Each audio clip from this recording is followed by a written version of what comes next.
مصطفى. استعدوا فإنك إذ أتيت حياكم بث معالقة سرية.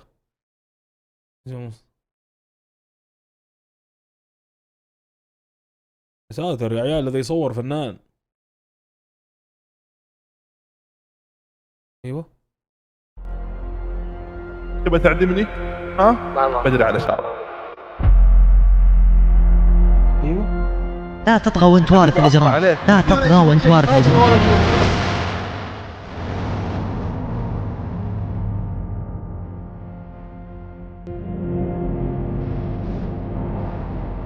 هذا اوكي بي، هذا صح؟ هذا هو اوكي بي.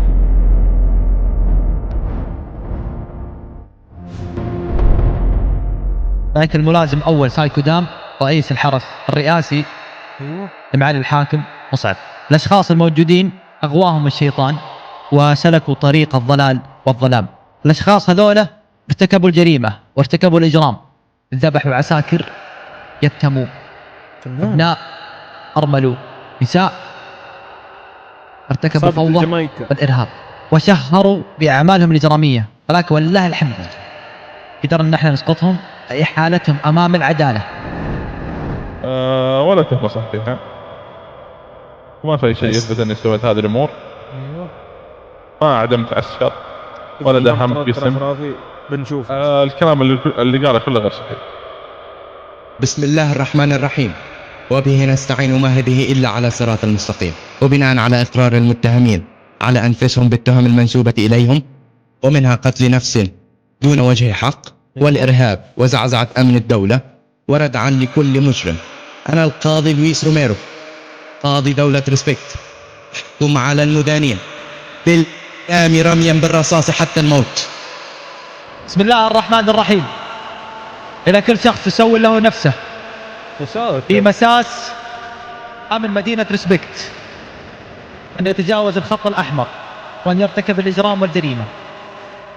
هذه هي النهاية، نهاية أي شخص ويلي يا عيال جامد أرهب في المدينة ويرى أن المدينة ملكه.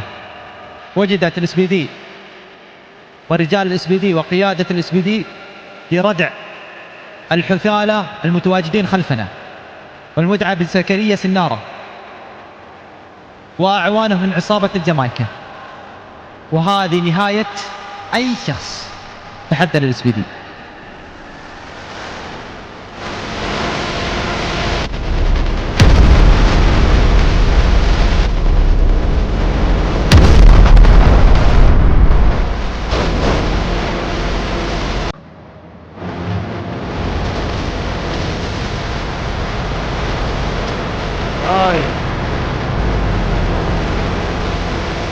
والله مبدع والله.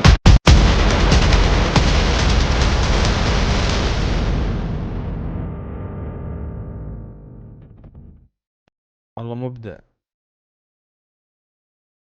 هذا اعدام عناب، يامر وينهي ويفجر تدري اني ما شفت الاعدام ويسرق وكأن المدينة مدينته. هذا كله يعتبر قضايا إرهابية من العيار الثقيل جدا جدا جدا، والأدلة والبراهين كلها موجودة، حتى ما هي بس عندنا، أتوقع حتى أنت شفتها يا حضرة القاضي في السوشيال ميديا. الحمد لله تم مداهمته ومسكه في عقر داري. ما عنديش أي شيء يدل إن أنا أقوم بأي عمل إجرامي. ما عنديش حتى إن أنا نصبت على واحد. ما عنديش محضر تحري. مين عناب ده اللي هم بيتكلموا عليه؟ أنا اسمي شعبولة الحكيم، وده مثبوت عندكم بورق رسمي معليك. بس هل الحكم اللي أنت هتقوله هيبقى راضي بينك وبين الله والمصحف اللي أنت حلفت عليه؟ النطق بالحكم. بسم الله الرحمن الرحيم، وبه نستعين، ما هذه إلا على صراط المواجع شاد، ردعا لكل مجرم ولكل شخص شارك وكان له يد في تخريب هذه الدولة، فإن المحكمة تحكم على المدان شعبولة الحكيم بالسجن المؤبد، وهذا وبه حكمت ورفعت الجلسة. يا حبيبي سجن مؤبد. أنا مو عدلت الدستور؟ أنا الدستور تسمع ولا لا؟ كم مرة أقول لك إياها؟ الآن الحكم اللي بتسمعه على المنصة هو اللي يطبق، هو اللي يتحرر.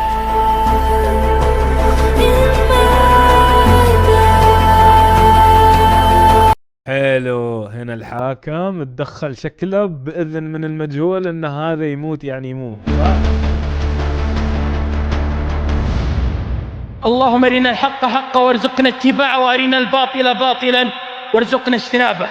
انا هنا وانا الدستور وانا القائد الاعلى والقائد الاعلى للقوة والعتاد. هددت وقتلت وافسدت وانشأت المجموعات الارهابية، وانا الدستور وانا من يحدد مصيرك. قررت انا الحاكم باعدام شعبولة الحكيم كيف اتصل على الحاكم؟ بعناق رمي بالرصاص حتى الموت. حنا عساكر رسبكت يا مدعين العساكر، حنا حماة الوطن يا مدعين الحمية، حنا نار على علم. أي شخص يعادي عساكر وأمن رسبكت حيصير مصيره مثل اللي ورانا.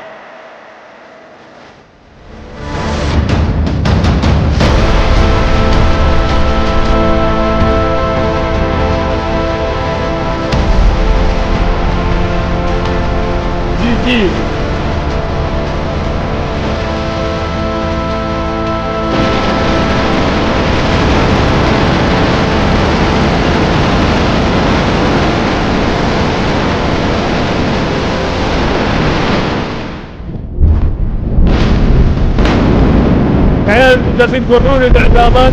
هذه رسالة لي ولا ايش؟ جالسين تبطلون الموضوع ولا ايش؟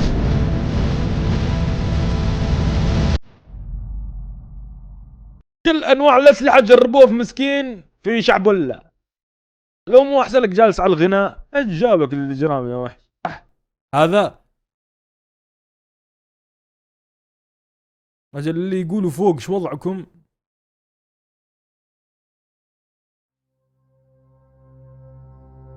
بعد الاطلاع على الدعوة والإجابة وبعد سماع أقوال المتهم طراد النكرة وإقراره بالتهم المنسوبة له من إعدام لأفراد الشرطة وخطفه عددا من الضباط وانتهاج السلوك الإجرامي والإرهابي ومحاولة إسقاط سلطة النظام والدولة وإلقاء القبض عليه من الرجال الشرطة البواسل، قررت المحكمة ما يلي: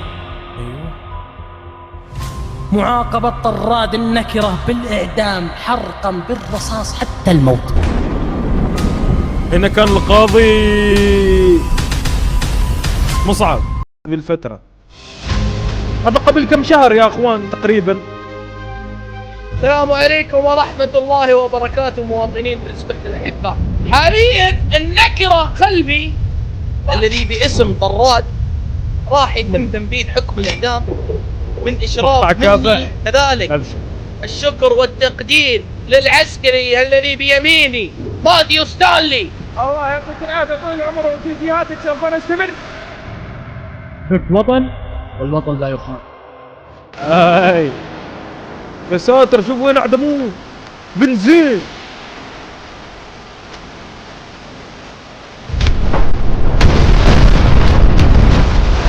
يا ابو كلوه ما تعيد.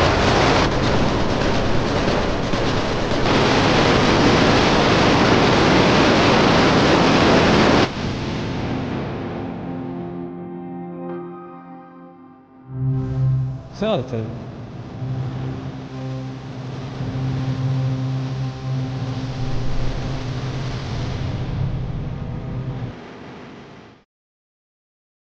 يا عيال شكله كان معذبهم هذا.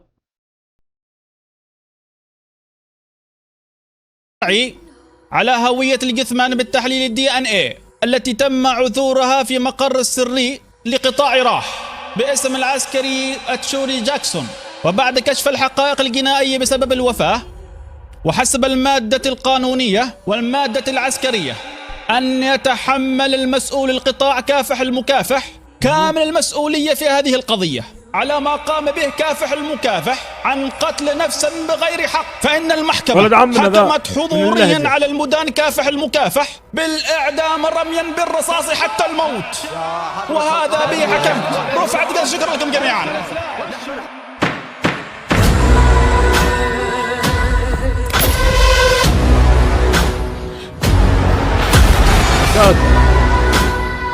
هم عادمين صح عسكري.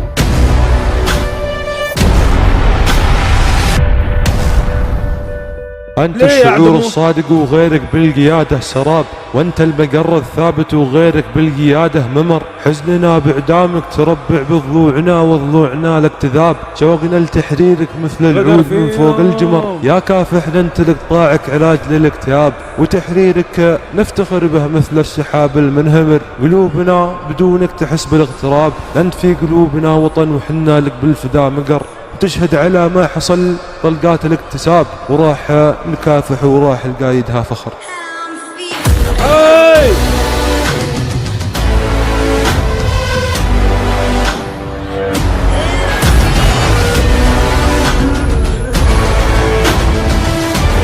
والله رهيب. أنا ترى ما أرحم، أقول لك من النهاية حتفقدوني. أموت على حق، ما أموت على باطل، أموت وأنا رافع راسي.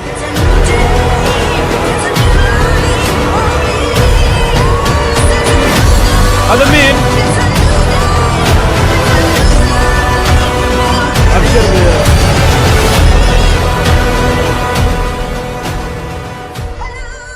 كريم غرباوي.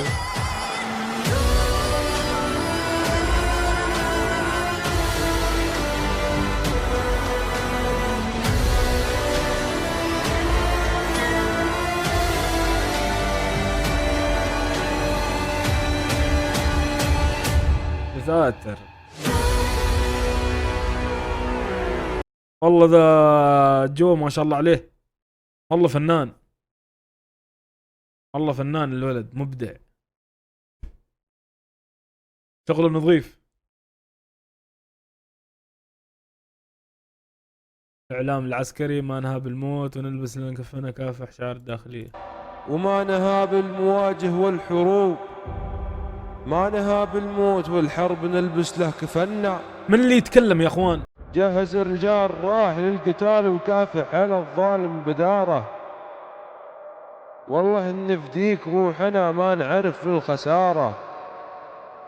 ما ترادى عزمنا أن يزيد من الكروب، يا عيال فنان. جهز الرجال راح للقتال وكافح على الظالم بداره.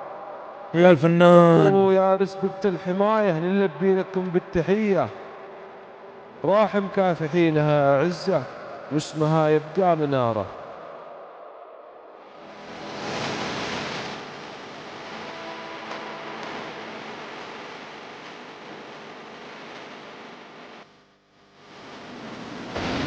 طراد واحد من اعضاء المجموعة. يب طراد.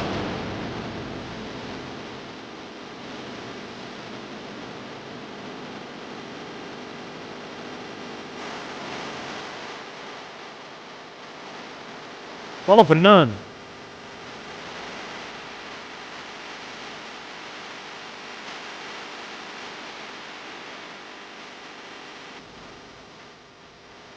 وين اشوفها يوسف؟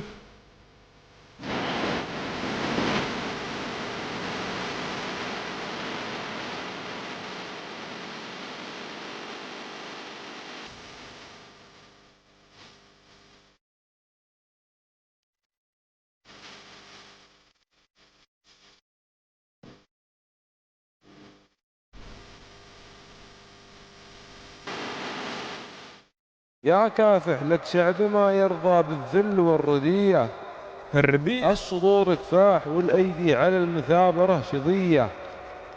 كلنا يا راح حصن الكفاح قطاعنا سور ولا يهدم سواره. ارسلنا لك على الخاص. الشجاع والكفاح في دمانا سير يجري بشوفه بعد ذا. ما نهاب المعتدي لو ثار بركانه وناره. عيال الشعر على تصميم جراند شيء جديد علي، والله شيء جديد علي. ما متعود اني اسمع مثلا شعر على جراند، متعودين نسمع منم. جديد علي ذي.